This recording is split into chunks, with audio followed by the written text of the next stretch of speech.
नमस्कार आदाब, मैं राहुल ग्राम। आप देख रहे हैं दैनिक देवभूमि समाचार। आज मानक मजरा गांव में देर रात भीम आर्मी चीफ चंद्रशेखर उर्फ रावण अपने प्रत्याशी हुमा परवीन पुत्री मोहम्मद आलिम के लिए वोट मांगने पहुंचे, जहां उन्हें सुनने के लिए सैकड़ों लोगों की भीड़ उमड़ पड़ी। हुजूम इतना था कि मानो लोग देर रात अपने नेता को सुनने के लिए बेताब हो। वहीं चंद्रशेखर उर्फ रावण ने विपक्ष पर तंज कसते हुए कहा कि अभी भी वक्त है, सभी सर्व समाज के लोग एक मंच पर आ जाएं और अलीम भाई का हाथ मजबूत करें।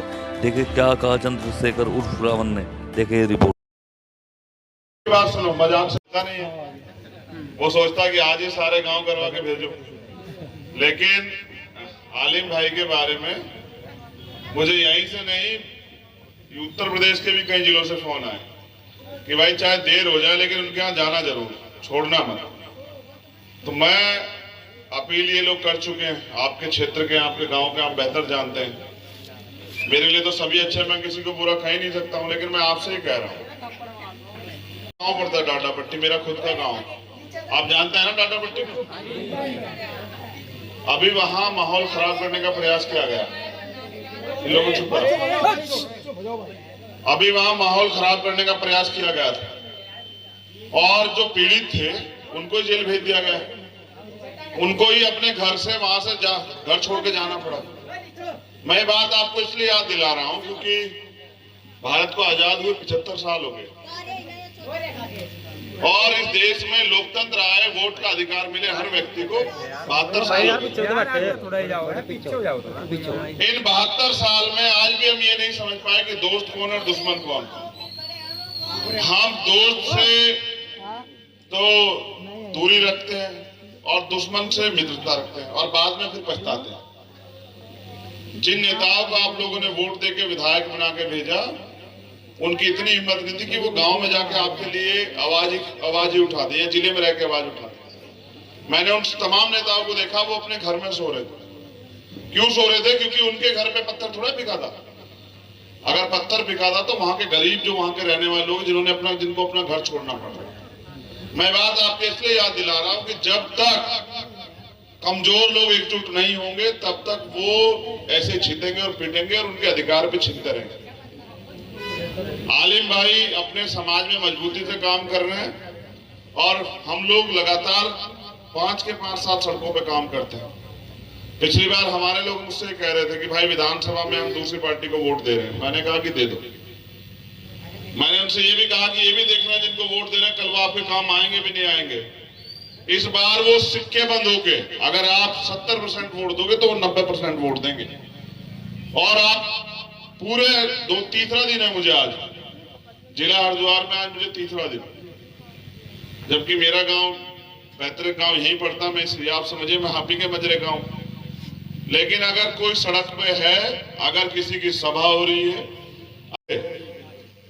वो आजाद समाज पार्टी की, क्योंकि दलित समाज सिक्के बंद होकर वोट दे रहा है।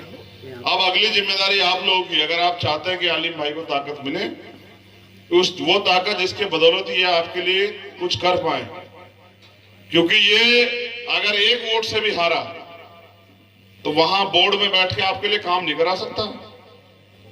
आपको जिम्मेदार बन के इनको वोट करनी पड़ेगी। और फिर मैं दलित समाज के लोगों से अपील करूंगा कि हालात बहुत खराब हैं, मुल्क के हालात देखो आप क्या है। ये जो केंद्र की सरकार बैठी और यहाँ की भी सरकार है, इनका बस चले तो आपसे सांस लेने का अधिकार छीन ले लोग। एजुकेशन का बजट खत्म कर दिया, स्कॉलरशिप खत्म कर दी, नौकरी नहीं दे रहे, नौकरियों में भ्रष्टाचार कर रहे हैं, घोटाले करके अपने लोगों को भर्ती कर रहे हैं और युवा बेरोजगार घूम रहा है, महंगाई पे कंट्रोल नहीं कर रहे। और देश के प्रधानमंत्री वो चीते लाए कहीं से पकड़ के।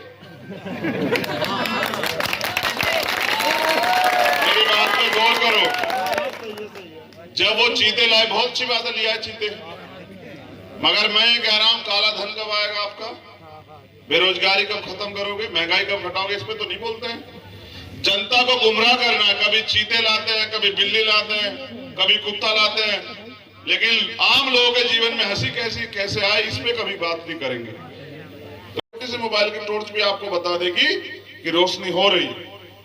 अगर आपने रोशनी करने का प्रयास किया तो मैं लिख के देता हूं कि हमारी छोटी बहन हुमा और उनके वालिद साहब आलिम भाई इस बार बोर्ड में बैठेंगे और बोर्ड में बैठ के आपके क्षेत्र के लिए काम करेंगे। लड़ रही यहाँ चंद्रशेखर आजाद लड़ रहा है, ये समझ के अपनी मेहनत से जाके गांव-गांव रोड करना भाई। और अगर आपको दलित समाज का रूप देखना हो तो दरियापुर चले जाना,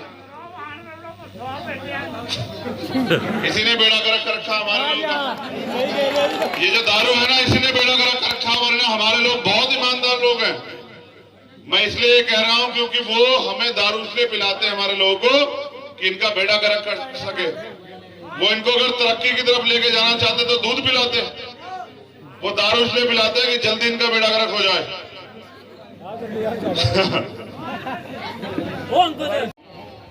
कि वो आपके दरवाजे बंद करेंगे, आपको अपने दरवाजे खोलने के लिए लड़ना पड़ेगा, मेहनत करनी पड़ेगी।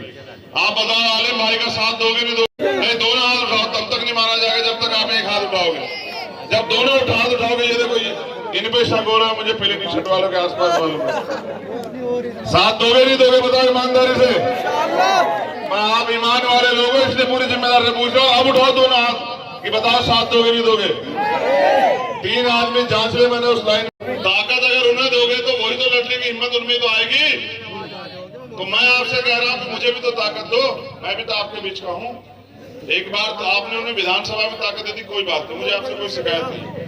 लेकिन मुझे आप जिला पंचायत में ताकत देकर देखना कि अगर आपके विधायक से ज्यादा काम ना किया मेरे जिला पंचायत सदस्य, तब बताना आप मुझे, ठीक है?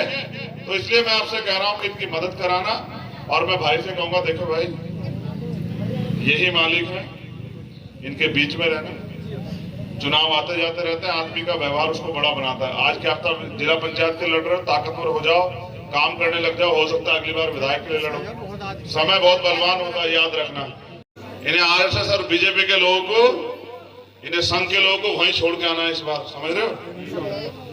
विधानसभा में तो धोखा वोखा कर लेंगे, लेकिन जिला पंचायत में नहीं करने देना। और आप ये भी याद रखो, मैं आपको पूरी जिम्मेदारी से कह रहा हूं कि अगर 1 वोट से भी हमारा प्रत्याशी जीत गया तो किसी की मां ने दूध नहीं पिलाया उसको हरा दे। और अगर इनका दूसरी पार्टी का 1000-2000 से भी जीता ना तो इनको हरा देंगे ये लोग। इनमें इतनी हिम्मत भी नहीं कि लड़ लें। ये धम्मी बीमार में है कि इनको डंडे, उसका झंडा और डंडा दोनों मजबूत करके जवाब दे सकता है। तो इसलिए मेरी आपसे अपील है, इस बार मदद कराना और नई इबारत लिखने का काम करना। बहुत बहुत धन्यवाद।